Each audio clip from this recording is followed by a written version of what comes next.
Alright, now I wanted to do a little bit more of an in-depth discussion, but I'm going to combine a style-esque discussion with this because I also wanted to do a deck profile from Orlando this weekend as well. So, this is Top Cut from ARG Orlando, ladies and gentlemen. You have... the event was relatively small, sizable, but the amount of praying kids actually in Top Cut kind of shocked a lot of us. I was actually watching some of the feature matches, of course, from the ARG Circuit Series. If you don't know what the ARG Circuit Series is, like, you honestly should check it out. I'll leave a link down below in the description for those of you that are like, oh, I've never heard of that. Check it out. Like, they have Dragon Ball, they have Vanguard, they have Forcible. They literally have everything that you could actually ever want to play in card games. But they ended up having their annual ARG Orlando this past weekend, and there were 3 praying kids in top 16, which was actually relatively high. Now, I know a lot of people have been trying to play the deck and, like, explore and kind of learn things about the format, but, like, that's a lot, considering we literally just came from an event that had 1 in Top Cut. Like, I guess people are exploring the format, which leads things to be exploratory. Now, there are 5 Sky Strikers. This one shouldn't really shock you. If you're shocked by this, I'm sorry to just massively disappoint you. This isn't that crazy, but it is still a relatively high number. So Sky Striker being the most represented. Praying Kids coming in at that ye ol' 3rd place, which, sure. And then, of course, you've got Thunder Dragons also taking up the next representation over here, which, okay, once again, same thing. Like, we kind of know this. Now, there were 2 Goki Rongo. Now, Rongo Bongo Turbo actually ended up winning the event. You're probably like, oh no. I think the more this format kind of starts to go on and develop, people are going to explore more and more and more and actually learn that, well, Rongo Bongo is pretty goddamn good. Now, it's going to take people's dedication, people's, I guess, skills to kind of learn what the fuck you do with the deck. Like, it's easier than learning Praying Kids.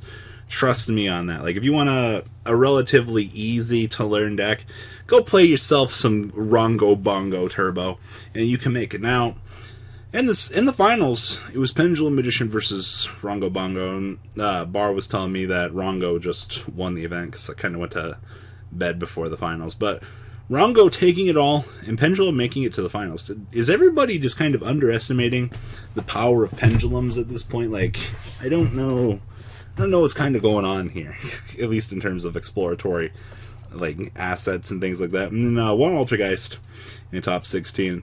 And then the deck that we're going to look at here in a little bit is Danger Mekk-Knight Invoked. Now, I've been talking about Mekk-Knight Invoked kind of, actually just the Mekk-Knight engine in general, kind of showing its power creep at this point. You know, like, the deck is aging. I know a lot of people don't want to believe that, but it's happening, guys. Like, things do start to get power creeped. And, I mean, we've been blessed this long, like, True Draco, and, well, it was Paleo, and then it's True Draco. Like, even True Draco's starting to show its age. Like, do you see True Draco here at all? True Draco's a very good budget deck that you can probably top a locals with. You know, like, in terms of winning, like, obviously, this piece of the pie and this piece of the pie are relatively interesting, but at least a lot of things to really be said about the meta. So, people exploring out here, Rongo Bongo taking the event. I don't know if you want to consider these all viable results, but just things to be aware of. Now, the thing I wanted to talk about was this nonsense. This is the Danger Invoked list that made top 16. And the main reason why I want to showcase this and actually even talk about this is because in reality, like, everybody's looked at the Mekk-Knight engine at this point, and I don't know if I know people are still looking for ways to do it, and I support that, but I want to do my job and also point out things with the deck, just besides being negative and saying, like, yeah, it's dying, like, understand, like, it's not as good as it was in every format that goes by, every set of releases. Like, yeah, it's going to slow down a little bit. You have to understand that. So, this is the interesting top 16 Danger Invoked Mekk-Knight list. So we have triple Alistair, of course. Quick effects in from your hand, target a fusion monster. That monster gains 1000 attack defense if it's normal summoned, or flip summoned, you get yourself a fresh invocation from your deck. Now, in hindsight, you're also playing triple Ash Blossom. Understand, at the end of the day, you're still going to have to play this card. I don't care how much of a budget player you're trying to be, like, you need this.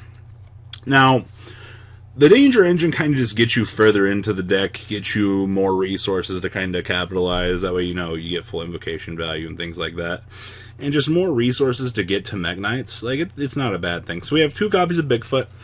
You know, you get the ability to pop something. If not, you know, you get a Bigfoot on the field.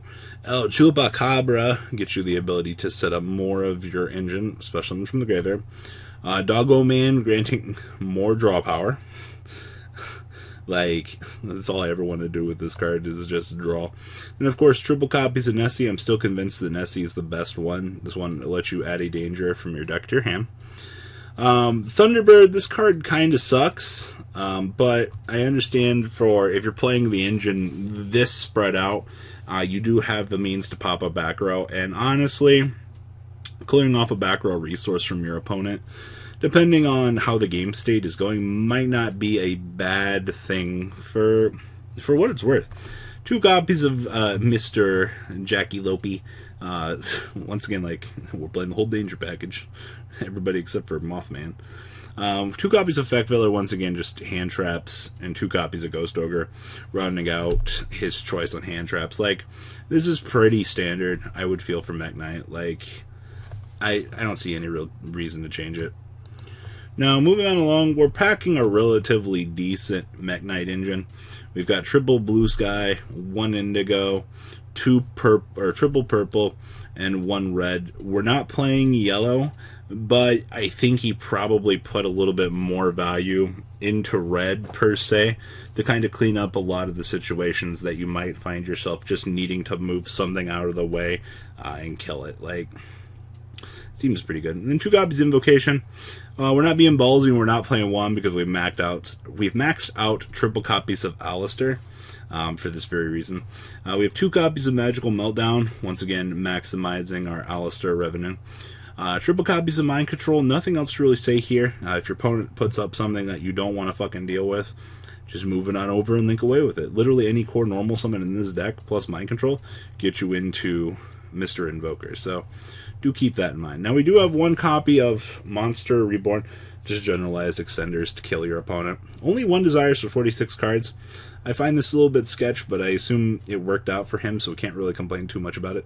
I at least want to play like 2 or 3 in this deck. 1 copy of Soul Charge, same thing as Monster Reborn, just general extenders, kill your opponent. 2 Terraformings, hello Magical Meltdown, you're my friend. Copy of Book of the Law, going to be an extender for the OTK. 1 World Legacy Succession. Now we have 2 copies of World Legacy Memory. This is going to be the one that's going to special summon a Mekk-Knight, and then you get the ability to return it back to the hand. This will literally set up for any combo piece that you're going to essentially need to kill your opponent on the next turn. And then we have 2 World Legacy Secrets. I've seen most people want to play this in their side deck. It doesn't really surprise me to see it in the main deck right now, but interesting overall main deck build. Now, the extra deck down here, we have 1 copy of Wheat Witch's Apprentice. Once again, I mean, hell, you have so many darks, it's not even funny. 1 copy of Underclock Taker. We have 1 copy of High Priestess Prophecy. 1 Summon Sorceress. Man, I blinked hella hard there. We have 1 copy of Kagari. I understand this is for cherries, but I mean, like, I don't know why you didn't consider a Hornet Drones, because literally Hornet Drones turns into Alistair the Invoker and makes a column. It's just kind of something that it almost feels unused.